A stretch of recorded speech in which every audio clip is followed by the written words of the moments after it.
இந்த வருஷத்துல இந்த முதல் ஆராதனையில ஆண்டவர் பலிபீடத்தை குறித்து நமக்கு ஆண்டவர் பேச போகிறார். இந்த உலகத்திலே தேவனை ஆராதிக்கும்படியாக ஒரு ஆசாரிப்பு கூடாரத்தை, ஒரு சபையை ஆண்டவர் மோசே மூலமாக கட்ட சொன்னார். அப்பொழுது மோசே தேவன் வாசம் பண்ண ஒரு பரிசுத்த ஸ்தலத்தை மோசே உண்டாக்கினார். அப்பொழுது தேவன் மோசேக்கு சொன்னார், நீங்கள் இந்த பரிசுத்த ஸ்தலத்தை உண்டாக்கும் போது நான் காமிக்கும் மாதிரியின்படியே நீ உண்டாக்குவாயாக என்று யாத்திராகத்துல நம்ம 25ஆம் அதிகாரம் 8ஆம் வசனத்துல படிக்கிறோம். கர்த்தருக்கு ஸ்தோத்திரம். ஆண்டவர் சொன்னபடியே அந்த பரிசுத்த ஸ்தலத்தை தேவன் உண்டாக்க வேண்டும் என்று சொன்னார். அப்பொழுது தேவன் சொன்னபடியே பரிசுத்த ஸ்தலத்தை உண்டாக்கினார்கள். அதுல வெளிப்பிரகாரம் பரிசுத்த ஸ்தலம், மகா பரிசுத்த ஸ்தலம் என்று பார்க்கிறோம். இன்றைக்கு நம்ம எல்லா சத்தியங்களையும் படிக்க முடியாது. அந்த வசனத்தில் இருக்கிற ஆசாரிப்பு கூடாரத்தை படிப்போம்னால் 1 வருஷம் ஆகும். அதனால இன்றைக்கு அதுல ஒரு பனிமுட்டு, அதுல இருக்கிற ஒரு பொருள், அதை மாத்திரம்தான் நம்ம படிக்க போகிறோம். கர்த்தருக்கு ஸ்தோத்திரம். அங்கே ஆசாரிப்பு கூடாரத்தில் உள்ள வந்த உடனே ஒரு பலிபீடம் ஒன்று காணப்படுகிறது. அந்த பலிபீடத்தை குறித்து தான் நம்ம இன்றைக்கு படிக்கிறோம். பழைய ஏற்பாட்டு காலத்துல பலி, யாராவது சபையார்கள் பாவம் செய்து விட்டால் இந்த பலிபீடத்தில் காளைகளையாவது மாடுகளையாவது பலி செலுத்த வேண்டும். அப்பொழுதுதான் நம்முடைய பாவத்துக்கு ஒரு நிவாரணம் கிடைக்கும். ஆனால் இந்த புதிய ஏற்பாட்டு காலத்துல பலிபீடம் என்று சொன்னால் இயேசு கிறிஸ்துவை காட்டுகிறது. ஏன் என்று சொன்னால் இயேசு கிறிஸ்து சிலுவையிலே அவர் பலியாக தன்னை ஒப்பு கொடுத்தார் என்று நாம் பார்க்கிறோம். இப்பொழுது அந்த பலிபீடத்தை குறித்து நாம் பார்ப்போமாக. யாத்திராகம் புஸ்தகம் 27ஆம் அதிகாரம் 1ஆம் வசனத்தில் படிக்கும்போது, யாத்திராகமும் 27ஆம் அதிகாரம் 1ஆம் வசனத்தில் படிக்கும்போது நாம் படிப்போமாக, 5 முழ நீளமும் 5 முழ அகலமுமான சித்தி மரத்தால் பலிபீடத்தையும் உண்டு பண்ணுவாயாக. அது சதுரமும் 3 முழ உயர்வுமாய் இருப்பதாக. ஆமென். நீங்க எழுதிக் கொள்கிறவர்கள் 8ஆம் வசனம் வரைக்கும் எழுதிக் கொள்ளுங்கள். 1-8. ஏன்னா நம்ம எல்லாம் படிக்க முடியாது, அது நீங்க வீட்டில். இங்க பார்க்கிறோம், இந்த பலிபீடம் எங்க இருக்கிறது என்று சொன்னால், அங்கே மகா பரிசுத்த ஸ்தலத்தில் இல்லை, பரிசுத்த ஸ்தலத்தில் இல்லை. அங்கே ஆசாரிப்பு கூடாரத்தில் பிரவேசிக்க முன்னே, சபைக்குள்ள பிரவேசிக்க முன்னே, அந்த பிரவேசிக்கிற அந்த எண்டிலேயே தோட்டத்திலே பலிபீடம் இருக்கிறது. அந்த பலிபீடம் எந்த மரத்தினாலே உண்டாக்கப்பட்டது என்று சொன்னால், சீத்தி மரத்தினாலே. சீத்தி மரம் என்று சொன்னால் முள்ளு நிறைந்த மரம், முள்ளு நிறைந்த கொடி. முள்ளு நிறைந்த மரத்தை முள்ளுகளை வெட்டி தோல் பட்டையில சீவி அந்த மரத்துல ஒரு பலிபீடத்தை உண்டாக்க வேண்டும். அந்த பலிபீடத்துல தான் காளைகளையும் பாவ நிவர்த்திக்கு பலிகள் செலுத்த வேண்டும் என்று கர்த்தருக்கு ஸ்தோத்திரம். அருமையானவர்களே, பலிபீடம் என்று சொன்னால் ஆண்டவராகிய இயேசு கிறிஸ்துவை காட்டுகிறது. அப்ப அந்த பலிபீடம் தான் சிலுவை. சிலுவையிலே நம்முடைய பாவங்களை அவர் நிவர்த்தி செய்தார். இன்றைக்கு நம்முடைய பாவத்திலிருந்து நாம் விடுதலையாக்கப்பட்டு இருக்கிறோம். நம்முடைய பாவத்திலிருந்து நாம் நீக்கப்படுகிறோம். எல்லா சாபக்கேடுகளை நீக்கப்படுகிறது சொன்னால் பலிபீடத்தில பலி செலுத்துகிறது போல இயேசு கிறிஸ்து சிலுவையிலே பலி செலுத்தினார். ஹல்லேலூயா. இப்போ நாமும் கூட சபைக்கு வருகிற நாமம் அந்த பலிபீடத்தின் மூலமா தான் இன்றைக்கு சபைக்கு வருகிறோம். இயேசு இல்லாமல் சபைக்கு வர முடியாது. இயேசு இல்லாமல் சபை இல்லை. சபைக்கு மூலக்கல் இயேசு, சபைக்கு அஸ்திபாரங்கள் இயேசு. அப்ப இயேசு இல்லாமல் சபை கிடையாது. நானே வழி சத்தியமும் ஜீவனமாக இருக்கிறேன், என்னை இல்லாமல் ஒருவனும் பரலோக ராஜ்யத்துக்கு போக முடியும். பரலோகம் போவதற்கு இயேசுதான் தேவை. அப்ப பரலோகம் போக வேண்டும் என்றால் பாவிகள் எப்படி பரலோகம் போக முடியும்? இந்த பாவிகளை பரிசுத்தமாக மாற்றுவதுதான் அந்த பலிபீடம். அதான் அந்த சிலுவை. பலிபீடத்திலே காளைகளை பலி செலுத்தி இஸ்ரவேல் ஜனங்களுடைய பாவங்கள் நிவர்த்தி ஆகிறது போல இந்த பூமியில் இருக்கிற ஜனங்களுடைய பாவங்களை இயேசு கிறிஸ்து சிலுவையிலே நிவர்த்தி செய்து பாவிகளை பரிசுத்தமாக மாற்றுகிறவர் தான் அந்த சிலுவையிலே தொங்கின இயேசு. அப்ப அந்த சிலுவை தான் பலிபீடம். கர்த்தருக்கு ஸ்தோத்திரம். பலி இல்லாமல் பாவம் நிவர்த்தி ஆகாது. சிலுவை இல்லாமல் பாவம் நிவர்த்தி ஆகாது. அன்றைக்கு இஸ்ரவேல் ஜனங்களுக்கு மட்டும் பலி இருந்தது. ஆனால் இன்றைக்கு முழு உலகத்துக்கும் இயேசு கிறிஸ்து ஒரு பலிபீடமாக சிலுவையிலே பலியானார். அல்லேலூயா. கர்த்தருக்கு ஸ்தோத்திரம். என்ன மரத்தில் உண்டாக்கினார்கள்? சீத்தி மரத்தினார். முள்ளுகளை சீவி ஒரு மரத்தை உண்டாக்கினார்கள். பாருங்க, இந்த கதவு இருக்கு, இது ஒரு மரம். அதை முள்ளு சீவி பட்ட சீவி இன்றைக்கு ஒரு கதவாக உண்டாக்கி வைத்திருக்கிறார்கள். அது போலதான் தேவனுடைய வீட்டுக்கு ஒரு பொருள் தேவனால் சீத்தி மரத்தை போல முள்ளுகள் நிறைந்த ஒரு ஆளு தான் தேவன் செலக்ட் பண்றார். முள்ளுகள் தான் என்ன? கையை வச்சா குத்தும். யாரு சரியில்லாம இருக்கிறாங்களோ, யாரு ரொம்ப மோசமா இருக்கிறாங்களோ, யாரு ரொம்ப ஒரு அட்டாவடிதனம் ஒரு குத்துற மாதிரி இருக்கிறாங்களோ அவங்களை தான் ஆண்டவர் திருப்பி கொண்டு வருகிறார். ரொம்ப மோசமா இருக்கிறவங்க, ரொம்ப பாவியா இருக்கிறவங்க தான் ஆண்டவர் செய்யறாரு, சபைக்கு கொண்டு வருகிறார். நல்லவங்க எப்போதும் சபைக்கு வரமாட்டாங்க. நல்லா பார்க்கிறோம். நல்லவங்க எப்பவுமே சபைக்கு வரமாட்டாங்க. ஏன் தெரியுமா? சபைக்கு வாங்க சொல்ல, நாங்க என்ன தப்பு செய்வோம், நாங்க நல்லா தானே இருக்கிறோம், நாங்க ஏதோ தவறு செய்வது. நல்லவங்க சபை வரமாட்டாங்க. ஆனா சபைக்கு வருகிறதுக்கு யாருன்னா பாவிகள். தன் பாவத்தை உணர்ந்து, ஐயோ நான் இப்படி பாவம் செய்யணும், இயேசு எதுக்காக மரித்தார், ஐயோ நான் இப்படி இருந்தேன், நான் ரொம்ப மோசமா இருந்தேன், நான் அப்படி இருந்தேன், நான் இப்படி இருந்தேன், எல்லாரும் ஏமாத்தி கொண்டிருந்தேன், ஆண்டவர் தான் எனக்கு ரட்சிப்பு கொடுத்தார், நான் இந்த பாவத்துல கட்டப்பட்டிருந்தேன், ஆண்டவர் தான் என்னை ரட்சிப்பு கொடுத்தார். கர்த்தருக்கு ஸ்தோத்திரம். அப்ப அந்த முள்ளு சீவப்பட வேண்டும். சபைக்கு வருகிற தேவ பிள்ளைகள் முள்ளு சீவப்பட வேண்டும். முள்ளு சீவாவிட்டால் பலிபீடமாய் மாற முடியாது. வேதத்திலே பார்க்கிறோம், ஆண்டவர் கூட நான் பார்த்தோம்னா, நான் யூதரும் இல்லை, கிரேக்கரும் இல்லை, அடிமையும் இல்லை, சுயாதீனம் இல்லை பவுல் சொல்கிறார். அது அர்த்தம், சபைக்குள்ள வந்துட்டாலே ஜாதி வித்தியாசம் பார்க்கக்கூடாது. அதான் மரத்தினுடைய பட்டையை ஒழிப்பாங்க. இது என்ன மரம் என்று கண்டுபிடிக்காதவர்களுக்கு தோலை மரத்தினுடைய பட்டையில ஒழிப்பாங்க, முள்ளு செய்வாங்க. அப்போ சபைக்குள்ள வந்துட்டாலே ஜாதி வித்தியாசம் பார்க்கக்கூடாது, பாஷை வித்தியாசம் பார்க்கக்கூடாது. தமிழ், தெலுங்கு, மலையாளம், ஹிந்தி பாஷை வித்தியாசம் பார்க்கக்கூடாது, ஜாதி வித்தியாசம் பார்க்கக்கூடாது, ஏழு பணக்கார வித்தியாசம் சபைக்குள்ள பார்க்கக்கூடாது. அப்பொழுதுதான் அந்த வட்ட சீவப்பட்ட ஒரு சீத்தி மரத்தினால் பலிபீடம் உண்டாக்கப்பட்டது போல நாம எந்த வித்தியாசம் பார்க்காம இருந்தாதான் பலிபீடமாய் இயேசுவாய் மாற முடியும். இயேசு ஏதாவது வித்தியாசம் பார்த்தாரா? இல்ல. சீசர்கள் ஏதாவது பார்த்தாங்களா? தோமா இந்தியாவுக்கு வந்தாரு, இங்க சுவிசேஷம் அறிவிக்கப்பட்டு. அவங்க எல்லாம் யூதர்கள், அவங்க எல்லாம் இஸ்ரவேல். ஏன் இங்க வந்தாங்க? எந்த வித்தியாசம் பார்க்காம ஏசப்பாவுடைய சீசர் தோமா தமிழ்நாட்டில் சென்னையில அவர் மரித்தார். எந்த வித்தியாசம் இல்ல. அப்ப தேவனுடைய பிள்ளைகள், கிறிஸ்துவ தேவனுடைய பிள்ளைகள் ஜாதி வித்தியாசம், பாஷை வித்தியாசம், ஏழை பணக்கார வித்தியாசம், இப்படி பல விதமான வித்தியாசங்களை பார்க்கக்கூடாது. இரண்டாவது, அந்த மரத்தினுடைய சீர்த்தி மர பலிபீடத்தினுடைய மரம் முள்ளு சீவப்படுகிறது சொன்னால், முள்ளு என்று சொன்னால் நம்முடைய சுபாவம். சுபாவம் குத்துற மாதிரி சுபாவம். சில தொட்ட உடனே பாத்தீங்கன்னா குத்தம், பார்த்துருக்கீங்களா? தொட்டா குத்தம். அப்ப சிலரை தொட்டாங்கன்னா குத்துவாங்க, சிலரை தொட்ட உடனே நறுக்கு நறுக்குன்னு பேசுவாங்க, இல்லையா? எல்லாரும் அப்படி இல்ல. யாராவது வீட்டுல ஒரு ஆளோ, சபையில 2 பேரோ, ஊர்ல 5 பேர் 10 பேர் இருப்பாங்க. அவங்களை தொட்ட உடனே நறுக்குன்னு, அவங்க பேச்சு எல்லாம் பாத்தீங்கன்னா தேர் கொட்டின மாதிரி இருக்கும். அவங்க பேச்சு எல்லாம் தேர் கொட்டின மாதிரி. அதான் முள்ளு. இந்த முள்ளை சீவ வேண்டும், இந்த முள்ளை சீவ வேண்டும். அந்த குத்துறான்னு பார்த்து கத்துவாங்க.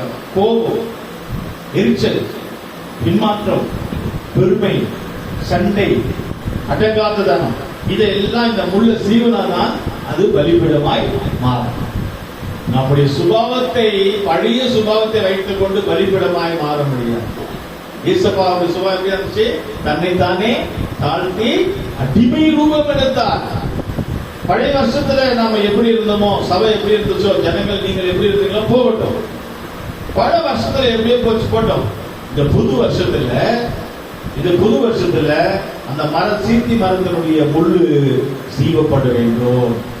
புது வருஷத்துல சபையாருடைய முள்ளு சீவப்பட, முள்ளு தேவையில்லாத முள்ளு, அது நமக்கு வேண்டாம். முள்ளு இருந்தால் அந்த மரத்து மேல ஏற முடியாது, ஒரு பலிபீடத்தை உண்டாக்க முடியாது. அப்ப தேவையில்லாத சுபாவம், எரிச்சல், பொறாமை, பெருமை, கலகம் ஒன்றது, மற்றவர்கள் மேல ஒரு அப்படியே ஒரு இதுவா இருக்கிறது, இதெல்லாம் நமக்கு வேண்டும். எந்த சுபாவமும் நமக்கு வேண்டாம். எப்படிப்பட்ட சுபாவமும் வேண்டாம். மற்றவங்களை குறை சொல்றது அல்லது இன்னொரு இதுவா சந்தேகம் பிடிக்கிறது, அந்த மாதிரி எந்த சுபாவமும் நமக்கு இல்லைனால்தான் ஒரு பலிபீடமாய் புது வருஷத்துல மாற முடியும். தேவனுடைய பிள்ளை நீங்க பாத்தீங்கன்னா சபைக்கு வரவங்க எல்லாரும் பலிபீடமா மாற முடியாது. சபைக்கு வந்துருவாங்க, ஆனா அந்த முள்ளு சீவப்படாது. நான் சின்ன பையனா இருக்கும் போது நாங்க சபைக்கு போறோம், பெரிய சபை தான். திருவிருந்து முடியுது, ராபோஜனம் முடியுது. திருவிருந்து எப்போ ஜனவரி மீட்டிங்ல 2 மணி 3 மணிக்கு திருவிருந்து முடியுது. திருவிருந்து எடுத்த மீட்டிங் முடிஞ்ச உடனே சண்டை அடிச்சுக்கிறாங்க. அண்ணன் நாம சகோதர இன்னொரு விசுவாசி இன்னொரு விசுவாசி. அப்ப நீ திருவிருந்து எடுத்து என்ன பிரயோஜனம்? திருவிருந்து எடுத்து அன்றைக்கே புருஷன் முன்னாடி கணவன் மனைவி சண்டை போட்டுப்பாங்க, என்ன பிரயோஜனம்? சபைக்கு வந்தது உண்மைதான், திருவிருந்து எடுத்தது உண்மைதான். ஆனா பலிபீடமாய் இயேசுவாய் மாற முடியாது. இயேசுவாய் மாறணும்னா, பலிபீடமாய் மாறணும்னா அந்த மரத்தில் இருக்கிற முள்ளு சீவப்பட வேண்டும். அப்ப நம்ம இயேசுவாய் மாறணும், இயேசுவை போல மாறணும், இயேசுடைய மனவாட்டியாய் மாறணும்னால் நமக்கு சுத்திகரிப்பு, தேவையில்லாத முள்ளை நாம் எடுத்துக்கொள்ளணும். அப்பதான் இயேசப்பா பரலோகத்துக்கே கொண்டு போவார். ஆகாசுவ ராஜாவுக்கு மனைவியாய் மாறணும்னா அந்த எஸ்தர், அந்த பெண் கல்யாணம் ஆகாத பெண்ணு தான், கன்னிப்பெண் தான், கொண்டு வந்து நேரா ராஜா கிட்ட விட்டு என்ன செய்தார்கள்? அவரை கொண்டு வந்து கன்னி மடத்துல வைக்கிறாங்க சுத்திகரிப்புக்கு. அவ எப்படி இருந்திருப்பா? வீட்டுல ஒரு வாயாடியா இருந்திருப்பா, அடங்காதவளா இருந்திருப்பா, சொல்றதை கேட்காதவளா இருந்திருப்பா, திருட்டே இருப்பா, ஒழுக்கம் இல்ல, நடக்க தெரியாது, பேச தெரியாது, ட்ரெஸ் ஒழுங்கா போட தெரியாது. அவளை கொண்டு வந்து நேரம் ராஜா பக்கத்துல வச்சா ஒத்து வராது, தகுதி இல்லாத போயிடும். அதனால அவளை கொண்டு வந்து அழகா தான் இருக்கிறா, ஆனால் அவளுடைய சுபாவம் மாறணும் இல்லையா? அவளை கொண்டு வந்து எங்க கொண்டு வராங்க? கன்னி மடத்துல வைக்கிறாங்க. கன்னி மடத்துல வச்சு பெண்கள் தங்குற ஹாஸ்டல் போல, கன்னி பெண்கள், கல்யாணம் ஆகாத பெண்கள், அங்க கொண்டு வந்து அங்க ட்ரைனிங் கொடுக்குறாங்க. அந்த பொண்ணுக்கு எப்படி பேசணும், எப்படி நடக்கணும், எப்படி உட்காரணும், உட்கார்ந்து சொல்லி கொடுக்குறாங்க. ஒரு பெண் எப்படி உட்காரணும், ஒரு பெண் எப்படி நடக்கணும், ஒரு பெண் எப்படி பேசணும், ராணியா தகுதியா இருக்கிறதுக்கு அவங்களுடைய நட, அவங்களுடைய உடை, அவங்களுடைய பேச்சு, அவங்களுடைய பவனை, அவங்களுடைய தோற்றம், ட்ரெஸ் எப்படி போகணும், இதெல்லாம் அவங்க சொல்லி கொடுக்குறாங்க. சொல்லி கொடுத்த பிற்பாடுதான் அந்த எஸ்தர் ஆகாச ராஜாவுக்கு தகுதியாய் மனைவியாய் மாறுகிறார். அப்போ இயேசு கிறிஸ்து மனவாட்டி சபையை சேர்த்துக் கொள்வாரானால் மனவாட்டி சபைக்கு ஒரு தகுதி வேணும் இல்லையா? இப்ப நேரா நம்ம வந்து அவரை விவாதம் பண்ண முடியாது, பல்லவு போக முடியாது இல்லையா? அப்ப நமக்கு ஒரு தகுதி. அப்ப தகுதினா என்ன? அதை சுத்திகரிப்பு.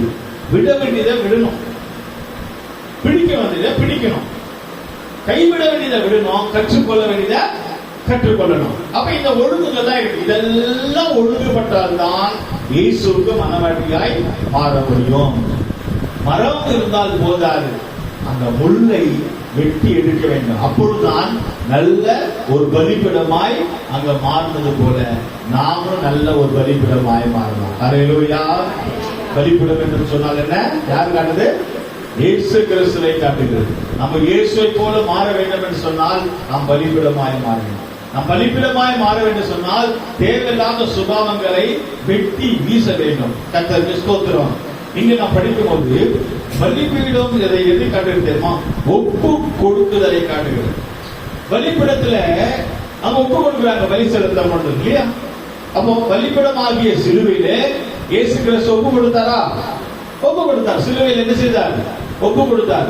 அப்ப சிலுவை பலிபீடம் எதை காட்டுகிறது? ஒப்பு கொடுக்குதல். அப்ப நம்முடைய வாழ்க்கையில கூட ஆண்டவருக்காக, இயேசுவுக்காக நம்ம ஒப்பு கொடுக்கிற ஒரு ஜீவியத்தை காட்டுகிறது. அப்போஸ்தலர் 8ஆம் அதிகாரம் 32ஆம் வசனத்துல, அப்போஸ்தலர் 8ஆம் அதிகாரம் 32ஆம் வசனம் படிப்போம். நான் ஆபிரகாமின் தேவனும் ஈசாக்கின் தேவனும் யாக்கோபின் தேவனுமாகிய உன் பிதாக்களுடைய தேவனாயிருக்கிறேன் என்று கர்த்தர் திருவுளம் பற்றின சத்தம் அவனுக்கு உண்டாயிற்று. நான் 8:1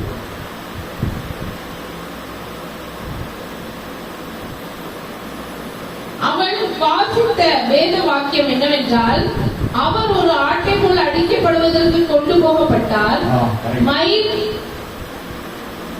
கத்திரிக்கிறவனுக்கு முன்பாக சத்தமிடாதிருந்த ஆட்டுக்குட்டியை போல அவர் தமது வாயை திறவாதிருந்தார். இந்த வசனம் தான் கரெக்ட். இங்க பார்க்கும்போது அங்கே ஒரு மந்திரி போகிறார், மினிஸ்டர் ஒரு அதத்துல போய் கொண்டிருக்கிறார். அங்கே ஒரு ஊழியக்காரர் பிலிப்புக்கு போய் அவர்கிட்ட போய், மந்திரி அவர்களே, நீங்கள் என்னத்தை வாசித்துக் கொண்டு போகிறீர்கள்? அவர் சொல்லுகிறார், நான் இந்த மாதிரி புஸ்தகத்தை அல்லது பைபிள் படித்துக் கொண்டு போகிறேன். நீங்கள் படிக்கிறது என்ன என்று கேட்கிறார்.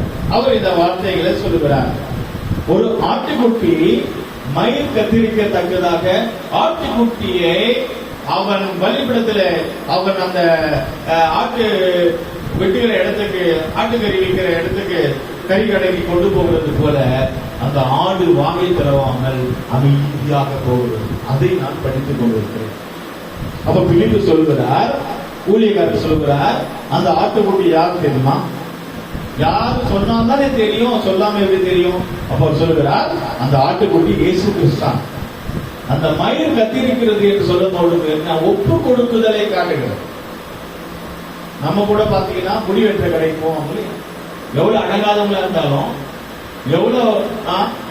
எவ்வளவு மோசமா இருந்தாலும் முடி வெற்ற கடையில அங்க போய் உட்கார்ந்தா சைலண்டா தான் உட்காரணும். அவன் தலையை எப்படி திருப்புவான், கழுத்தை எப்படி திருப்புவான். அவங்க கிட்ட போய் ஏன் கழுத்தை நீ திருப்புற அப்படின்னு சொல்ல முடியாது. அவங்க மேல தூக்குவான், கீழே தூக்குவான், என்னதோ பண்ணுவான், தலை முடி இழுப்பான். நம்ம ஒண்ணுமே சொல்ல முடியாது. ஏன்னா தன்னை ஒப்பு கொடுக்கிறது. அதான் மயில் கட்டிக்கிறது கேட்டு. அப்படி ஒரு ஆட்டுக்குட்டி அடிக்கப்படுகிறது போல. ஆட்டுக்குட்டி எங்க அடிக்கப்படுகிறது? கறிக்கடையில் அடிக்கப்படுகிறது இல்லையா? ஆட்டை கொண்டு போறான், ஆட்டுக்கு தண்ணி ஊற்றுவான் தெரியுமா? தண்ணி எல்லாம் கொடுத்து கொண்டு போவான். கொண்டு போகும்போது அது சந்தோஷமா ஏதோ போகுது, ஆனா அமைதியா போவான். அங்க போனானோ ஓகேங்களா? இயேசு கிறிஸ்துவை பலி செலுத்தும் போது அவர் ஏதாவது கத்தினாரா? இல்ல. நான் சாக மாட்டேன்னு சொன்னாரா? இல்ல. தன்னை நீதிகரிச்சாரா? நான் நல்லவன், அவங்க எல்லாம் மோசமானவங்க, நான் தப்பு செய்யல, அவங்க தான் அதெல்லாம் பண்ணாங்க, என் மேல போட்டாங்க, பழி என் மேல போட்டாங்க, ஏதாவது நீதிகரிச்சாரா? ஒண்ணுமே சொல்லவில்லை. அமைதியாய் போன அவர் பலிபீடத்திலே ஒப்பு கொடுக்கிறார் சிலுவை. அது சொன்ன உடனே மந்திரி அப்பவே ஞானஸ்தானம். இயேசு கிறிஸ்துவை காட்டுகிறது. அந்த ஆடு, பலிபீடம், சிலுவை இதெல்லாம் எதை ஒப்பு கொடுக்கிறது. சபைக்கு வந்தால் போதாது, கிறிஸ்துவர்களாய் வந்தால் போதாது, ஒப்பு கொடுக்க வேண்டும். ஒப்பு கொடுக்க வேண்டும், தன்னை ஒப்பு கொடுக்க வேண்டும். நம்மள அந்த ஆட்டு நடத்துருவான், அவங்க கிட்ட கொடுத்துட்டு அவங்க இழுத்துட்டு போற இடத்துக்கு நம்ம போக வேண்டும். அப்படிதானே? சிக்கன் கடை பார்த்துருக்கீங்களா? நீங்க பெரிய மார்க்கெட்டுக்கு போகல, அங்க பாத்தீங்கன்னா பெரிய பெரிய சிக்கன் கடை இருக்கும். ஒரு நாளிலே கோழிகளை கூண்டுல போட்டு கொண்டு வரணும். ஐயோ, எங்களை கூண்டுல போட்டு அடிச்சுட்டாங்க, நாங்க ஒரு தப்பம் பண்ணல, நாங்க ஒரு பாவம் பண்ணல, நாங்க ஒண்ணுமே செய்யல, அது சொல்லுமா? ஏதாவது சொல்லாது. அந்த கூண்டுக்குள்ள அமைதியா தான் அந்த வண்டிக்குள்ள கொண்டு போய் உள்ள விடுவான். கழுத்தா இருக்கும் போது கோழியுடைய கழுத்தை, ஆட்டுடைய கழுத்தா இருக்கும் போது என்ன பண்ணுவோம்? ஏன்னா அது கொஞ்சம் தண்ணி ஊற்றுவான். தண்ணி ஊற்றி அது பண்ண ஒரு கழுத்தை ஒரே சத்தம். இதுதான் இயேசு கிறிஸ்து. இயேசு கிறிஸ்து சிலுவையில் அறியும் போது, பலிபீடத்தில் ஒப்பு கொடுக்கும் போது, பலி செலுத்தும் போது, பழைய காலத்துல ஒன்றும் வாயை திறவாமல் இருந்தது. இந்த மிருகத்தை ஒப்பு கொடுக்கும் போது, விட்டும் போது வாயை திறவாமல். இயேசு கிறிஸ்து பலிபீடத்தில சிலுவையில வாயை திறவாமல், தன்னை நீதிகரிக்காமல் சிலுவைக்கு தன்னை ஒப்பு கொடுத்தார். நீதி நியாயம் பேசல. ஏசப்பா நீதி நியாயம் பேசினாரா? இல்ல. பள்ளிக்கூடத்துல அந்த ஆடோ மாடோ நீதி நியாயம் பேசுச்சா? இல்ல. அமைதியா இருக்கு. அப்ப அமைதியான ஆட்டுக்குட்டியாக இயேசு கிறிஸ்து தன்னை ஒப்பு கொடுத்தார். அப்ப ஒப்பு கொடுக்குதலை காட்டுகிறது. சபைக்கு வருவதனால ஒரு பெரிய மாற்றங்கள் வராது. நிறைய பேர் சபைக்கு 8 வருஷமா சிலர் சபைக்கு வராங்க, 7 வருஷமா வராங்க, திருந்தவே இல்லை. ஏன்? அவங்க நல்லவங்களா கெட்டவங்களா? நல்லவங்க தான். 8 வருஷமா வராங்க, 7 வருஷமா வராங்க, 5 வருஷமா வராங்க, 4 வருஷமா அதே சுபாவம், அதே பொய், அதே ஊழியக்காரத்தையும் ஏமாத்துறது. அப்படி இப்படி கேட்டா பொய் சொல்றது. அப்படி அர்த்தம் என்ன? திருந்தவே இல்லை. ஏன் திருந்தல? அப்ப கெட்டவங்களா? நல்லவங்க தான். நல்லவங்களா இருக்கனால சபைக்கு வராங்க. அப்ப ஏன் திருந்தல?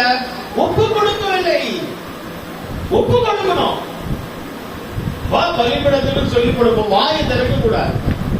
சபைக்கு வரும்போது, ஆண்டவர்கிட்ட வரும்போது நீதி நியாயம் எல்லாம் நம்ம பேசக்கூடாது. கர்த்தருடைய வார்த்தை என்ன சொல்கிறது அதை மட்டும் கேட்டு இல்லையா விட்டுறணும். அது என்ன, இது என்ன, இது என்ன? அந்த ஆடு சொல்லிச்சா? இல்ல. பலிபீடத்துல சொல்லிச்சா? இல்ல. இயேசு சிலுவையில் அறையும்போது நான் என்ன தப்பு செய்தேன், நான் என்ன பாவம் செய்தேன், அவர் எதாவது சொன்னாரா? இல்ல. அவர் அமைதியா இருந்தார். நம்முடைய வாழ்க்கையில நீதி நியாயம்ன்றது எடுபடாது. ஆனால் அமைதியாக இருந்தால் பலிபீடமாய் மாறினார். அல்லேலூயா. அதுதான் எபிரேயர் 9ஆம் அதிகாரம் 14ஆம் வசனத்துல இயேசு தம்மை தாமே பழுதற்ற பலியாக ஒப்பு கொடுத்தார். எபிரேயர் 9ஆம் அதிகாரம் 14ஆம் வசனம். நித்திய ஆவியினாலே தம்மை தாமே பழுதற்ற பலியாக தேவனுக்கு ஒப்பு கொடுத்த கிறிஸ்துவினுடைய ரத்தம் ஜீவனுள்ள தேவனுக்கு ஊழியம் செய்வதற்கு உங்கள் மனசாட்சியை செத்த கிரியைகளற சுத்திகரிப்பது எவ்வளவு நிச்சயம். கர்த்தருக்கு ஸ்தோத்திரம். இங்கே படித்தோம் எபிரேயர்ல பவுல் எழுதுகிறார், இயேசு தம்மை தாமே பழுதற்ற பலியாக ஒப்பு கொடுத்தார். பழுதற்ற பலினா என்ன தெரியுமா? ஊனம் பண்றவங்க, கை கால் இல்லாம, காது கேட்காதவங்க, கண்ணு தெரியாதவங்க, அவங்கள பலி செலுத்தல. இயேசுடைய முகம் அழகா இருந்தது. இயேசு மிகவும் அழகா இருந்தார். அவர் நன்றாக இருந்தார். அவர் இயேசு கிறிஸ்து முழுமையாக அவர் பலி செலுத்தினார் என்று நாம் பார்க்கிறோம். கர்த்தருக்கு ஸ்தோத்திரம். பழுதற்ற பலி. பழுது இல்லை. ஒரு ஆப்பிள் வாங்கும்போது, ஒரு வாழைப்பழம் வாங்கும்போது அது கையில் எடுத்து நம்ம என்ன பண்ணணும்? சுத்தி சுத்தி பார்க்கணும். நல்லா இருந்தா வாங்கணும். அழிக்க பண்ண நம்ம என்ன பண்ணுவோம்? வேண்டாம், இல்லைன்னா குறைச்சிருவோம் பணத்தை. அதுபோல இயேசு கிறிஸ்து பழுதற்றதாய் நல்ல ஒரு பழம், நல்ல ஒரு கனி. இயேசு கிறிஸ்து எந்த விதத்துல ஒரு குறை இல்லை. தன்னை தாமே பழுதற்ற பலியாக தன்னை ஒப்பு கொடுத்தார் தேவனுக்கு. அதுபோல இந்த ஊழியம் செய்வதற்கு தன்னை ஒப்பு கொடுக்க வேண்டும். ஊழியம் செய்வதற்கு நிறைய பேருக்கு ஆசை, நானும் பாட்டு பண்ணணும், நானும் பாட்டு பண்ணணும், நானும் பாட்டு பண்ணணும், நான் அது பண்ணணும், நான் இது பண்ணணும், அப்படி கேட்போம். நல்லதான் ஊழியம் செய்ய. ஆனால் ஒப்பு கொடுக்க வேண்டும். ஊழியம் செய்ய வேண்டும் என்றால் நேரத்தோட வர வேண்டும். ஒப்பு கொடுக்க வேண்டும். ஊழியம் செய்ய வேண்டும் என்றால் ஊழியம் செய்யறவங்க உபவாசம், வாரத்துல ஒரு நாளாவது உபவாசம். ஊழியம் செய்கிறவர்கள் அவர்கள் எல்லா விதத்திலும் உண்மையா இருக்க வேண்டும். ஊழியம் செய்கிறவர்கள் காணிக்கையிலும், தசம பாகத்திலும், ஜபத்திலையும், எல்லா விதத்திலையும் உண்மையாக இருக்க வேண்டும். நேரத்தோட சபைக்கு வர வேண்டும். பைபிள் படிக்க வேண்டும். கர்த்தருடைய வார்த்தை கேட்க வேண்டும். தேவனுடைய ஊழியக்காரர்களுக்கு, சபையில நடத்துகிற போதகர்களுக்கு கீழ்ப்படியும். அதுதான் ஒப்பு கொடுக்குதல். எனக்கு எந்த ஒரு காரியம் செய்யாம நானும் ஊழியம் செய்யணும், நானும் ஊழியம் செய்யணும், அப்படிப்பட்ட ஊழியம் செய்ய ஒப்பு கொடுக்காமல் ஊழியத்தை தொடர முடியாது. ஊழியம் செய்யலாம், ஆனா ஊழியம் தொடராது. ஊழியம் செய்யலாம், ஆனா ஊழியம் தொடராது. கர்த்தருக்கு ஸ்தோத்திரம். அப்ப யாருக்கு தொடரும்? ஒப்பு கொடுக்கிறவங்க தன்னை ஒப்பு கொடுக்க வேண்டும். இயேசு தன்னை ஒப்பு கொடுத்தார். அப்ப இந்த பலிபீடமாய் மாறுகிறவர்கள் தான். இந்த பலிபீடம் எதை காட்டுகிறது சொன்னால், அந்த பலிபீடம் என்று நாம் பார்க்கும்போது கர்த்தருக்கு ஸ்தோத்திரம், இந்த பலிபீடம் 5 முழ நீளம். யூடியூப்ல அந்த படத்தை நாம் போடுற பார்த்துருக்க. பலிபீடம் சொன்னால் எப்படி? பலிபீடம் 5 முழ நீளம். 5 முழ நீளம், அகலம் 5 முழம், உயரம் 3. பெட்டி உயரம் 3, கீழே உயரம் 3, நீளம் 5, அகலம் 5. ஓகேங்களா? அப்ப இந்த 5, 3 எதை காட்டுகிறது? 5 எதை காட்டுகிறது? 5 எதை காட்டுகிறது? ஐம்புலன் உள்ள மனுஷனை, சரீரத்தை காட்டுகிறது. ஐம்புலன் உள்ள மனுஷனை காட்டுகிறது. கண்ணு, காது, மூக்கு, வாய், கழுத்துல இருந்து நீ சரீரம். அப்போ 5 என்பது மனுஷனை காட்டுகிறது. அப்போ 3 திருத்துவத்தை காட்டுகிறது. பிதா, குமாரன், பரிசுத்த ஆவியானவர். அப்போ இந்த பலிபீடத்துல பாருங்க, தேவனுடைய பலிபீடத்துல சம்பந்தம் இருக்கு. இப்போ தேவனுடைய பலிபீடத்துல அது மனுஷனை ஒப்பு கொடுக்கிற இயேசுவை காட்டுகிறது. அதே நேரத்தில் திருத்துவ தேவனை, பரலோகத்தில் இருக்கிற தேவனை அந்த பலி செலுத்துகிற ஒரு அனுபவத்தையும் காட்டுகிறது. கர்த்தருக்கு ஸ்தோத்திரம்.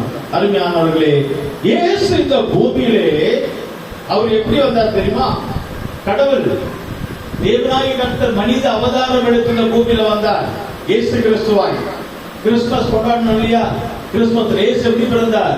ஒரு மாம்சமும் ரத்தமும் உடையதாக இருக்கிறது போல இயேசு பிறந்தார். எப்படி பிறந்தார்? ஆவி, ஆத்துமா, சரீரம். இப்படிதான் இயேசு பிறந்தார். நம்மை போல ஆவி, ஆத்துமா, சரீரம் உள்ளவராக இயேசு வெளிப்பட்டார். திருத்துவ மனுஷனாக சாயலாக வெளிப்பட்டார் என்று பிலிப்பியர்ல நாம் படிக்கிறோம். பிலிப்பியர் 2ஆம் அதிகாரம் 5, 6, 7 வசனத்தில் படிக்கிறோம். பிலிப்பியர் 2ஆம் அதிகாரம் 5, 6, 7. கிறிஸ்து இயேசுவில் இருந்த சிந்தையே உங்களிலும் இருக்க கடவுது. அவர் தேவனுடைய ரூபமாய் இருந்தும் தேவனுக்கு சமமாய் இருப்பதை கொள்ளையாடின பொருளாய் எண்ணாமல் தம்மை தாமே வெறுமையாக்கி அடிமையின் ரூபம் எடுத்து மனுஷர் சாயலானார். இந்த இயேசு கிறிஸ்து சிலுவைக்கு பலிபீடத்திற்கும் தம்மை முற்றிலுமாக ஒப்பு கொடுக்கிறார். எப்படி அந்த பலிபீடத்துல அந்த ஆடு மாடு ஒப்பு கொடுத்ததோ, எப்படி இயேசு கிறிஸ்து சிலுவையில ஒப்பு கொடுத்தாரோ, அதுபோல சிலுவையில முற்றிலுமாக நான் ஒரு நாள் தான் கஷ்டப்படுவேன், நான் கொஞ்ச நேரம் தான் இருப்பேன், அப்படியெல்லாம் சொல்லுது. முற்றிலுமாக அவர் முற்றிலுமாக பலிபீடத்துல தன்னை ஒப்பு கொடுத்தார். சபைக்கு விசுவாசிகள், தேவ பிள்ளைகள் ஒப்பு கொடுக்க வேண்டும். சபையை நடத்துகிறவங்க எப்படி சபையை நடத்துறாங்களோ, எப்படி நம்ம நடத்திருக்காருங்க, நமக்கு மேல இருக்கிற ஊழியக்காரங்க நமக்கு எப்படி நடத்துறாங்களோ அதுக்கு முற்றிலுமா ஒப்பு கொடுக்க வேண்டும். அப்படி ஒப்பு கொடுத்தாதான் நாம பலிபீடமாய் மாற முடியும். கர்த்தருக்கு ஸ்தோத்திரம். அப்படியாக முற்றிலுமாக நாம் ஒப்பு கொடுக்கும் போது நாம் யாரை போல மாற முடியும்? இயேசுவை போல இருக்க வேண்டும் என்றால் பலிபீடமாக மாற வேண்டும். நம்மை முற்றிலுமாக ஒப்பு கொடுக்க வேண்டும். நாம் யாரை போல வாஞ்சிக்கணும்? இயேசுவை போல. இப்ப இயேசு முற்றிலுமா ஒப்பு கொடுத்தார் இல்லையா? அப்ப நம்மளும் முற்றிலுமா இயேசுவை போல ஒப்பு கொடுத்தால் நாமும் இயேசுவை போல மாற முடியும். அப்ப இயேசுவை போல மாறினால்தான் இயேசப்பா இருக்கிற இடத்துக்கு பரலோகத்துக்கு போக முடியும். வருகைக்கு கர்த்தருக்கு ஸ்தோத்திரம். சபைக்கு வருங்க எல்லாரும் இயேசுவை போல மாற முடியாது. சபைக்கு வருவங்க கிறிஸ்துவங்க நம்ம சபை மண்டல எந்த உலகத்துல எந்த சபையா இருக்கட்டும், சபைக்கு போறவங்க இயேசுவை போல மாற முடியாது. இயேசுவை போல யார் மாறுவாங்க? தன்னை ஒப்பு கொடுக்கிறவங்க தான் இயேசுவை போல மாற முடியும். கர்த்தருக்கு ஸ்தோத்திரம். அப்போ ஒப்பு கொடுக்க வேண்டும். நம்முடைய வாழ்க்கையில எப்படி ஒப்பு கொடுப்பது நாம் பார்க்கிறோம். ரோமர் 12ஆம் அதிகாரம் 1ஆம் வசனத்தில் பார்க்கும்போது நம்முடைய சரீரத்தை ஜீவ பலியாக ஒப்பு கொடுக்க வேண்டும். ஆண்டவர் நாம மகிமைப்படுவதாக நம்முடைய சரீரத்தை முதல் ஒப்பு கொடுக்க வேண்டும். அப்ப நம்ம சரீரத்தை எப்படி ஒப்பு கொடுப்பது? நம்முடைய சரீரத்தை பிசாசுக்கு ஒப்பு கொடுக்க கூடாது. பாத்தீங்களா, அழகான நம்முடைய சரீரத்துல நிறைய பேர் இந்த டேட்டு எல்லாம் கொடுத்திருப்பாங்க. பாத்தீங்களா, பச்சை குத்துவது கையில, கால்ல, உடம்பு. யாருடைய சரீரத்துல நாம கொடுத்துவது? நம்ம சரீரம் தேவனுடைய சரீரம். அப்ப நம்முடைய சரீரத்துல பச்சை குத்தலாமா? குத்தக்கூடாது. அப்ப எப்படி பரிசுத்தமாக்க முடியும்? நம்முடைய சரீரத்துல நம்முடைய அங்கங்க கீறிக்கலாமா? நம்ம சரீரத்தை கீறி கொள்ளலாமா? நம்ம சரீரத்தை தீட்டுப்படுத்தலாமா? நம்முடைய சரீரத்தை அலங்கரிக்கலாம். நம்ம இஷ்டமா அலங்கரிக்க கூடாது. நம்ம சரீரத்துல பாத்தீங்கன்னா நம்ம இஷ்டமா. நீங்க நல்லா பாருங்க, சிலர் என்ன பண்ணுவாங்கன்னா பொம்பளை பிள்ளை பண்ணோம்னா காது குத்துவாங்க. ஒரு காது குத்து போடுவாங்க. அது பொம்பளை பிள்ளைங்களுக்கு சில அதே நேரத்துல அழகான இந்த காதுல 10 ஓட்டை போடுவாங்க. இருந்து மேல வரைக்கும் தெரியாம ஓட்டை போட்டு கப்பல் போடுறாங்க. அது தப்பு இல்லை, அவங்க தெரியாம செய்யறாங்க. ஆனால் ஞானஸ்தானம் எடுத்து அபிஷேகம் பண்ணப்பட்டு இயேசுவா மாறுகிறவர்கள், சபைக்கு வர தேவ பிள்ளைகள், பலிபீடமாய் மாறுகிறவர்கள், பரலோக ராஜ்யத்துக்கு போகிறவர்கள், இதெல்லாம் தெரியும். காதெல்லாம் நம்ம ஓட்டப்படுவது யாருடைய சரீரத்துல, யார் ஓட்டப்படுவது? என்றைக்கு நம்ம ஞானஸ்தானம் எடுத்தோமோ அன்றைக்கு நம்ம சரீரம் இல்ல. யாருடைய சரீரம்? இயேசு அப்பா சரீரம். நம்ம ஒப்பு கொடுத்துட்டோம். நம்ம சரீரத்தை ஒப்பு கொடுக்க வேண்டும். சில சரீரத்தை ஒப்பு கொடுக்க மாட்டாங்க, பைபிள்லாம் கொண்டு வருவாங்க. ஆனா சரீரத்தை அலங்கரிக்கிறது அந்த மைண்ட்லயே இருப்பாங்க. இப்படி அலங்கரிக்கணும், அதை பண்ணணும், இதை பண்ணணும். இன்னொரு விஷயம் என்ன தெரியுமா? இப்ப எல்லாம் லேட்டஸ்டா நம்முடைய சரீரத்தை ரொம்ப அலங்கரிக்காம நார்மலா இருந்தாலே நம்ம அழகா இருக்கும். எத்தனை பேர் விசுவாசிக்கிறீங்க? ஆமென், ஆமென். ரொம்ப அலங்காரம் மேக்கப் பண்றவங்க பாருங்க, எந்த ஆண்களுக்கும் பிடிக்காது. எந்த புருஷனுக்கும் தான் மனைவி ரொம்ப மேக்கப் பண்ண எந்த புருஷனுக்கும் பிடிக்காது. சிம்பிளான மேக்கப், சிம்பிளா நீட்டா தலைவாரி முகம் கழுவி சிம்பிளா இருந்தாலே புருஷனுக்கு பிடிக்கும். அப்படித்தானே? அப்படித்தானே? எல்லாம் புருஷனுக்கு அப்படிதான். மற்ற அலங்காரம் பண்ணி போனா பாப்போம், யாரோ ரொம்ப அலங்காரம் பண்ணி போறான்னு பாப்பான். ஆனால் அவளை மனைவியாக ஏற்றுக்கொள்ள மாட்டான். நீங்க நல்லா பார்க்கலாம். யாரோ அலங்காரம் பண்ணி கொண்டு போறாங்க, ரொம்ப மேக்கப் பாப்பாங்க, அவளே மேக்கப். அப்ப உன் மனைவி அந்த மாதிரி மாத்திருவாங்க. மனைவி அவ்வளவு மாதிரி பண்ணக்கூடாது. ஓகேங்களா? அப்படி அர்த்தம் என்ன? தன்னுடைய மனைவி தான் இருக்கிற அழகு இருந்தாலே புருஷனுக்கு எல்லாம் போதும். அப்ப அந்த புருஷன் யாரு? இயேசு கிறிஸ்து. மனைவி யாரு? சபை. சபை இருக்கிற இடத்துல இருந்தாலே இயேசு நம்ம லைக் பண்ணுவார். ஹல்லேலூயா. ஓவர் மேக்கப் பண்ணும்போது இயேசு அப்பாவுக்கே பிடிக்காது. அப்படிதானே? கர்த்தருக்கு ஸ்தோத்திரம். அப்ப நம்ம சரீரம் நம்மளுக்கு இல்ல, நம்ம ஞாபகம் வைத்துக் கொள்ள வேண்டும். நம்ம சரீரம் நமக்கு சொந்தம் இல்ல. தண்ணி குடிச்சுக்கலாம், அவ்வளவுதான். கண்ணதில கண்ணாடி போட்டுக்கலாம், ட்ரெஸ் போட்டுக்கலாம், இதெல்லாம் நம்ம. அதுக்கு மீறி நம்ம சரீரம் நமக்கு சொந்தம் இல்ல. நம்ம சரீரம் இயேசு தான் சொந்தம். அப்படிப்பட்டவன் தான் பலிபீடமா மாற முடியும். அப்படிப்பட்டவன் தான் பலிபீடமா மாற முடியும். இல்லன்னா பலிபீடமாய் மாற முடியும். அப்ப தன்னுடைய சரீரத்தை ஜீவ பலியா ஒப்பு கொடுக்கணும். தன் சரீரத்தை என்ன செய்யணுமா? ஜீவ பலியா. ஜீவ பலியா என்ன தெரியுமா? ஊற்றணும். அப்படியே வியாகுல அண்ணா ஜோமனா பாருங்க, அப்படியே ஆண்டவரே ஆண்டவரே அண்ணா ஜோமன்றா குழந்தைங்க ஊற்றணும். இருதயத்தை ஊற்றி விட்டார். அப்படியே முழங்கால் போட்டு குதித்து பணிந்து உருண்டு பிறந்து அப்படியெல்லாம் ஆராதிக்கிறார். அப்புறம் பாருங்க, அப்ப அது என்னதை காட்டுகிறது சொன்னால் தாழ்மையை காட்டுகிறது. ஒரு இடத்துல ஒரு வீட்டுக்கு பல வருஷத்துக்கு முன்னாடி, ஒரு 20 வருஷத்துக்கு முன்னாடி ஒரு கதை என்னுடைய வாழ்க்கையில். ஒரு வீட்டுக்கு நான் போறேன். அவங்க நார்மலான ஒரு வீடு, மிடில் கிளாஸ் தான், ஏழைங்க தான். அவங்க வீட்டுக்கு போனா பிரதர் வாங்க வாங்க உட்காருன்னு சொல்றாங்க. உட்கார்றதுக்கு என்ன இல்ல, சேர். சரி பாயம் போடுறாங்கன்னு பார்த்தா பாயம் எங்கதான் உட்கார்றது? நான் நின்றுட்டே இருக்கிறேன். வில்லேஜ் பா போட்டு உட்காரு சொல்றாங்க. அந்த வீட்டுல சேர் இல்ல, பாயம் இல்ல. தப்பு இல்ல, தப்பு இல்ல, தரையில உட்காந்து. ஆனா அதே விசுவாசி ஞாயிற்றுக்கிழமை ஆராதனைக்கு வந்தோம், போடுப்பான், போடு சேர். சர்ச்சுக்கு வந்தா சேர்ல தான் பார்க்கணும். சேர் எதுக்கு போடுறது? சர்ச்சில் வயசானவங்க, சுகர் பேஷண்ட், பிபி, பிரஷர், முட்டி வலி, இடுப்பு வலி, அவங்களுக்கு தான் சேர் போடுறோம். அவங்க தான் சேர் போடுறோம். நல்லாதவர்களுக்கு சேர் போடுறோம். நல்லாதவர்களுக்கு சேர் போடுவோம். சீக்கிரமா ஒரு பெரிய ஒரு இடத்துல வாங்கி எல்லாத்தையும் சேர் போடுறோம். ஆனால் சேர் எல்லா சபையில பாத்தீங்கன்னா சேர் போடுவாங்க பின்னால. யாருக்கு? பெரியவங்களுக்கு, வயசானவங்களுக்கு, அவங்களுக்கு சேர். வீட்டுக்கு வந்தோம், தான் வீட்டுல உட்காந்து சேர் இல்ல. அவன் சபைக்கு வந்தோம், அவங்க என்ன பண்றது? அவங்க அப்ப சேர போடு. நான் சேர்ல உட்கார மாட்டேன், வேற போடு. தண்ணி எங்க? ஊழியக்காரன் வீட்டுக்கு வரும்போது நீ தண்ணி கொடுத்தியா? சபைக்கு வந்தது தண்ணி எங்க? தண்ணி வேணும். தண்ணி இல்லையா? அது இல்லையே, இது இல்லையே. அப்புறம் எப்படி இயேசுவை போல மாற முடியும்?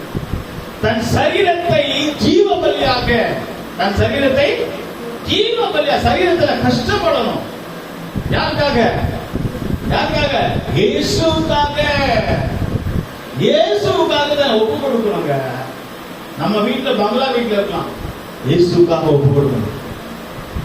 நம்ம நல்லா பிரியாணி கூட வீட்டுல சாப்பிடணும். இயேசுக்காக கஞ்சி குடிக்கணும். இயேசுக்காக தன் சரீரத்தை ஜீவ பலியாக. கர்த்தருக்கு ஸ்தோத்திரம். இரண்டாவதாக நீங்கள் வசனத்தை நீங்கள் எழுதி கொள்ளுங்கள், படிக்கிற நேரம் இல்ல. ரோமர் 8ஆம் அதிகாரம் 35ஆம் வசனத்துல, ரோமர் 8ஆம் அதிகாரம் 35ஆம் வசனத்துல சொல்லப்பட்டு, இயேசுவின் நிமித்தம் பாடுபட வேண்டும்.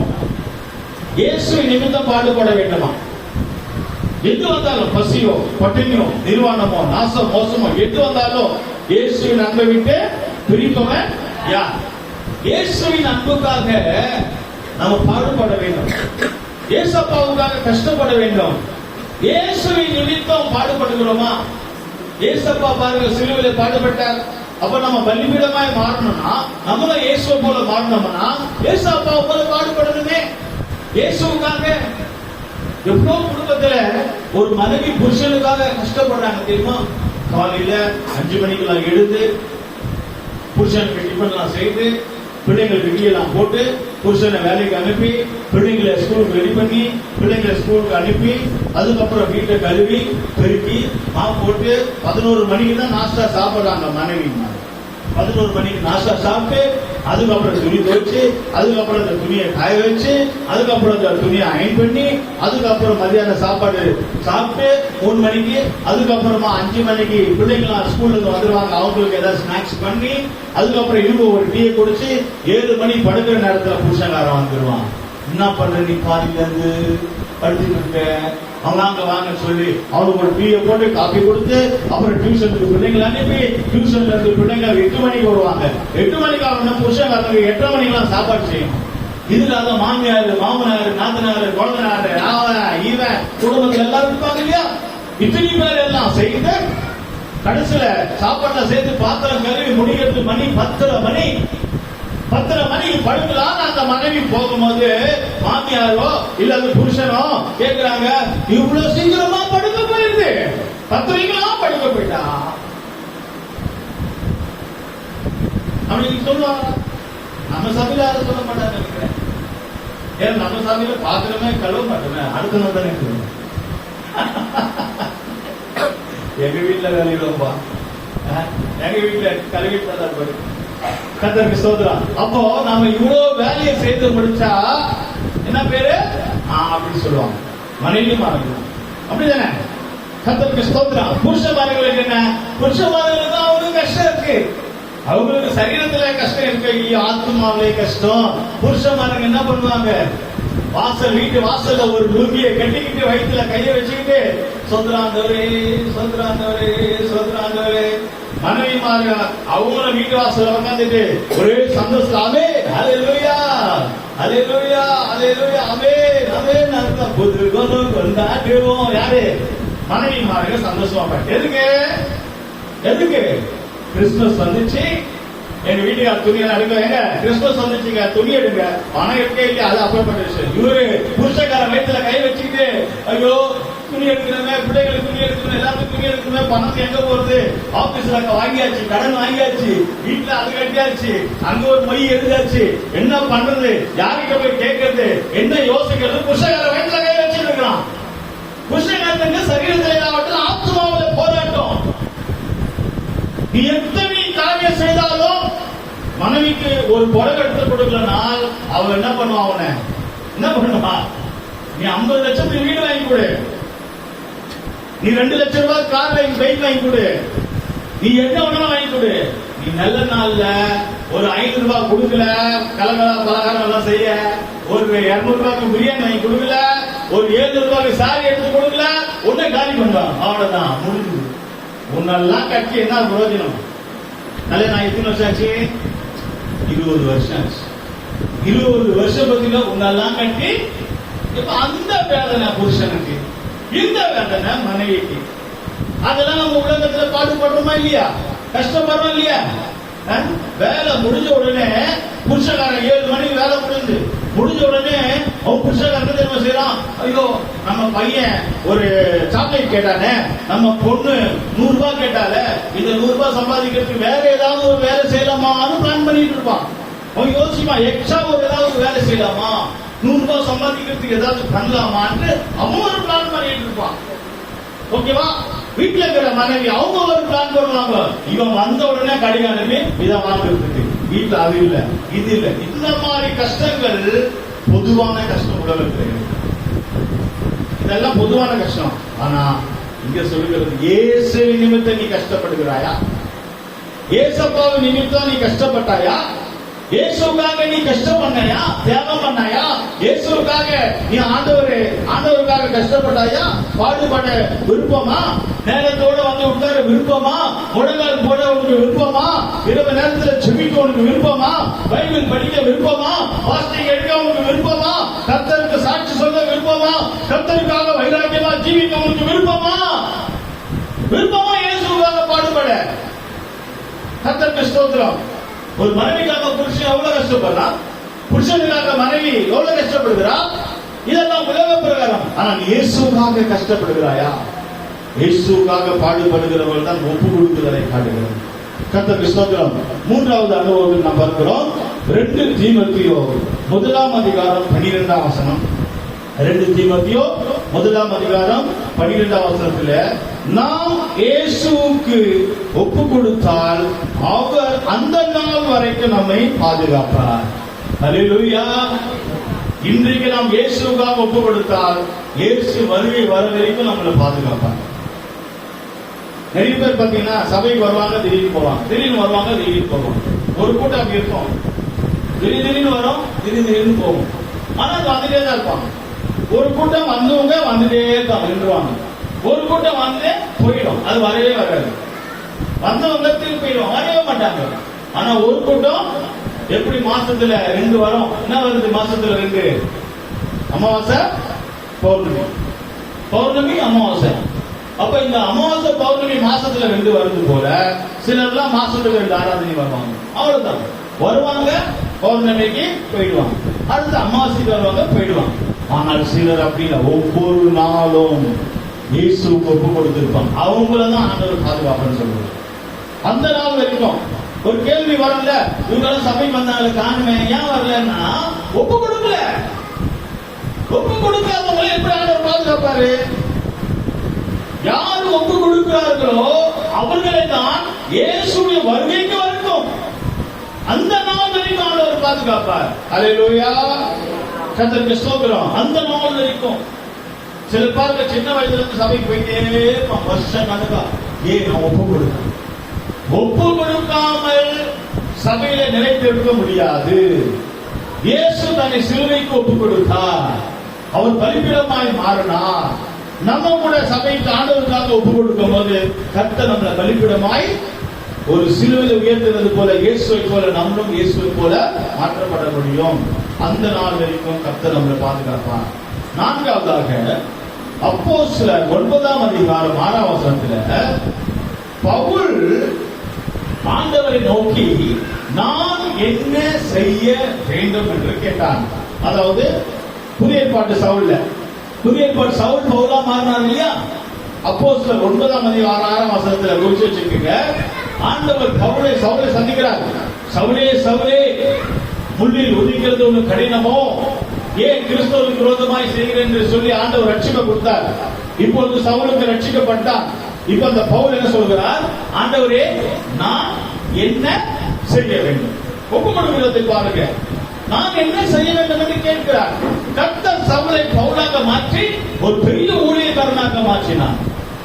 அப்ப சபைக்கு வருகிற தேவ பிள்ளைகள், கிறிஸ்துவ தேவ பிள்ளைகள் சபைக்கு வந்து போனால் போதாது.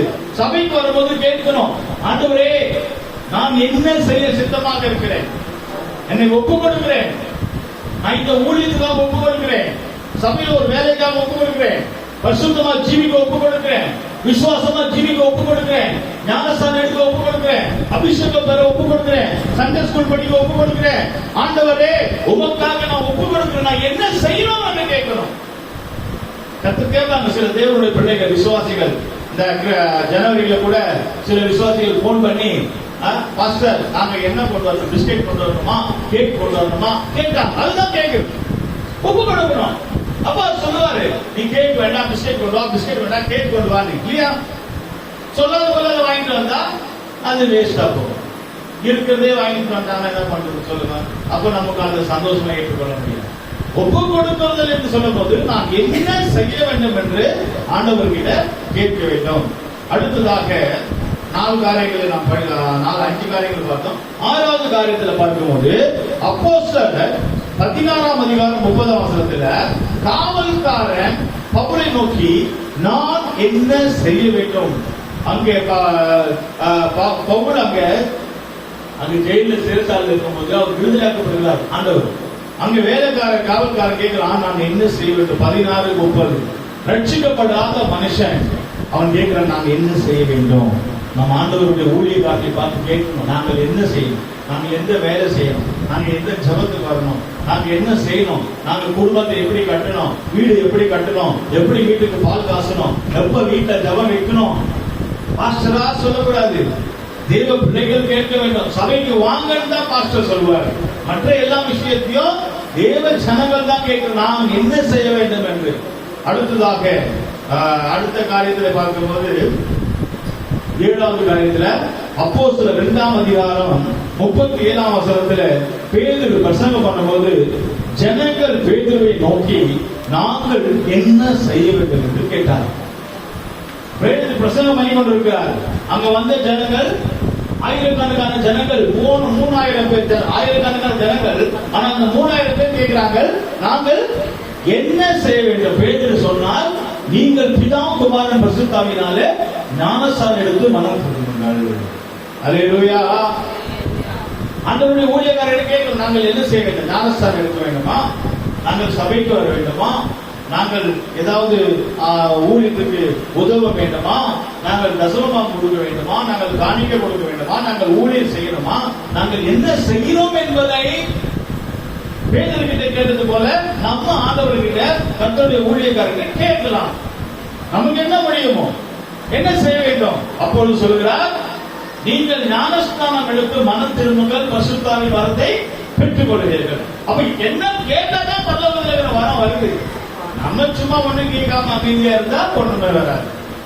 ஓகேங்களா? கேட்கலாம் ஊழியக்காரர்கள் நாங்க எப்ப பாஸ்டிங் இருக்கிறது, வாரத்துல ஒரு நாள் பாஸ்டிங் இருக்கலாம்னு இருக்கிறோம், எப்ப இருக்கிறது, எப்ப வீட்டு ஜபம் நடத்தணும், எப்ப குடும்ப ஜபம் நடத்தணும், இந்த மாதிரி ஒரு திருமண காரியங்கள், பர்த்டே, கல்யாண நாள் நாங்க எப்படி செய்யலாம் இருக்கிறோம், ஐயா எப்படி செய்யணும், இதெல்லாம் கேட்கலாம். கர்த்தருடைய ஊழியக்காரர்கிட்ட ஆலோசனை கேட்கலாம். கடைசியாக ஒரு வசனம் சொல்லுகிறேன்.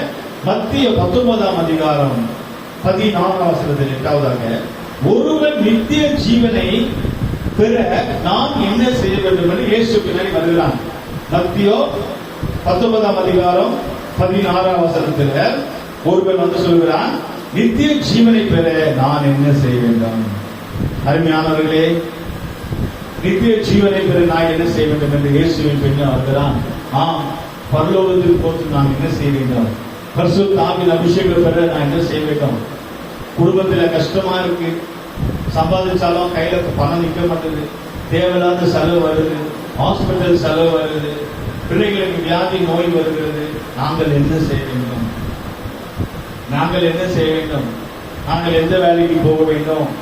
எப்பொழுதெல்லாம் சபைக்கு வர வேண்டும்? எப்பொழுதெல்லாம் ஜெபிக்க வேண்டும்? கர்த்தருடைய வருகைக்கு போக நாங்கள் என்ன செய்ய வேண்டும்? அபிஷேகம் பெறுவதை நாங்கள் என்ன செய்யணும்? ஞானஸ்தானம் பெற நாங்கள் என்ன செய்யணும்? சபைக்காக நாங்க என்ன செய்யணும்? ஆண்டவருக்காக நாங்க என்ன செய்யணும்? கேட்கிறது தப்பே இல்லை. அங்க சொல்லப்படுது நித்திய ஜீவனை பெற நாங்கள் என்ன செய்ய வேண்டும் என்று இயேசுக்கு பின்னாடி வர. நீங்க நல்லா விலகிக் கொள்ளலாம், இயேசுக்கு பின்னாடி நம்ம தான் போகணும், நம்ம பின்னாடி இயேசு வர மாட்டார். இன்னும் நல்லா தெரிஞ்சுக்கணும். ஊழியக்காரங்க நம்ம பின்னாடி தொங்க மாட்டாங்க, நம்ம பின்னாடியே வர மாட்டாங்க. ஊழியக்காரங்க நீங்க ஏதாவது பண்ணுங்க, ஏதாவது செய்யுங்க அப்படிலாம் சொல்ல மாட்டாங்க. நம்ம தான் ஊழியக்காரர்கள் பின்னாடி போய் நாங்க என்ன செய்யணும்? நீங்க வீட்டுக்கு வரேன்னு சொல்றீங்களே, டீ குடிப்பீங்களா, காபி குடிப்பீங்களா? நீங்க வீட்டுக்கு வரேன்னு சொல்றீங்களே, வீட்டு பிரேயர் மீட்டிங் வைக்கிறீங்களே, டிஃபன் செய்யணுமா, சாப்பாடு செய்யணுமா, தண்ணி கொடுக்கணுமா, கூல்ட்ரிங்க்ஸ் கொடுக்கணுமா? நாங்கள் என்ன செய்யணும்? என்ன பண்ணணும்? கேரளத்துக்கு வரீங்கள, வீட்டுக்கு கூட்ட வைக்கிறீங்க, சபைக்கு வரீங்க, எப்போ வரணும், என்ன வரணும் கேட்க வேண்டும். எந்த ஊழியக்காரும் விசுவாசிக்கு முன்னாடி போக மாட்டாங்க. கர்த்தருக்கு ஸ்தோத்திரம். ஆனா விசுவாசி தான் அங்க ஊழியக்காரர் பின்னாடி. அது அர்த்தம் இயேசுவுக்கு பின்னாடி போய் நாங்கள் என்ன செய்ய வேண்டும்? அப்ப இயேசுவுக்கு பின்னாடி நம்ம தான் வரணும். நமக்கு பின்னாடி இயேசு வரமாட்டாரு. நீங்க நல்லா விளங்கி கொள்ளணும். 2 வாரம் சபையில் வராம பாஸ்டர் எனக்கு போன் பண்ண, நான் வரேன் ஐயா எனக்கு வரோம், அப்படி இப்ப போகக்கூடாது, தப்பு. ஒருவேளை பாஸ்டர் உங்க மேல பாசத்தை வச்சு அன்பு வச்சு ஐயோ அந்த ஆத்மா வேஸ்டா போயிட்டு கூப்பிடலாம், ஆனா அது தப்பு தான். உடம்பு முடியல பாஸ்டர் ஜோம் பண்ணி விடுறாரு, அது தப்பு இல்ல. அல்ல, சும்மாவே நீங்க வீட்டுல உட்காந்துட்டு அவர் கூட்ட தான் வருவேன், அவர் தான் என் பின்னாடி வரணும், பாஸ்டர் தான் என் பின்னாடி வர சொன்னா அது தப்பு. இயேசு ஒருபோதும் நம்ம பின்னாடி வரமாட்டார். நம்ம தான் இயேசு பின்னாடி ஓடணும், பின்னாடியே ஓடணும். நம்ம தான் இயேசு பின்னாடியே ஓடணும். ஒருவன் வந்து சொல்லுறான், நித்திய ஜீவனை பெற நான் என்ன செய்யணும்? ஓகேங்களா? அப்ப நான் என்ன செய்ய, நம்ம தான் ஒப்பு கொடுக்கணும். கண்களை மூடுவோமாக ஆண்டவர்கிட்ட கேட்போம், நான் என்ன செய்ய வேண்டும்? இன்றைக்கு ஆண்டவருடைய சமூகத்தில் கேட்போம், ஆண்டவரே நான் என்ன செய்ய வேண்டும்? சத்தியத்தை கைக்கொள்ள நான் என்ன செய்ய வேண்டும்? உபதேசத்தை கைக்கொள்ள நான் என்ன செய்ய வேண்டும்? அபிஷேகம் பெறுவதற்கு நான் என்ன செய்ய வேண்டும்? கனசரம் பெறுவதற்கு நான் என்ன செய்ய வேண்டும்? உடைய நித்திய வருகையில பரலோகராஜ்யத்திலே போக முடியாது நான் என்ன செய்ய வேண்டும்? என் குடும்ப ஆசீர்வாதமா இருக்கிறதுக்கு நான் என்ன செய்யணும்? தேவையில்லாத செலவு, தேவையில்லாத பிரச்சனை, வியாதி, பிசாசு கிட்ட வரவே கூடாது. நான் என்ன செய்ய வேண்டும்? ஆசீர்வாதமான வாழ்க்கையை வாழ்வதற்கு நான் என்ன செய்ய வேண்டும் என்று நீங்கள் ஆண்டவர்கிட்ட ஒப்பு கொடுப்பீர்கள். ஆண்டவர் நித்திய ஜீவனை வழிகாட்டுவாராக.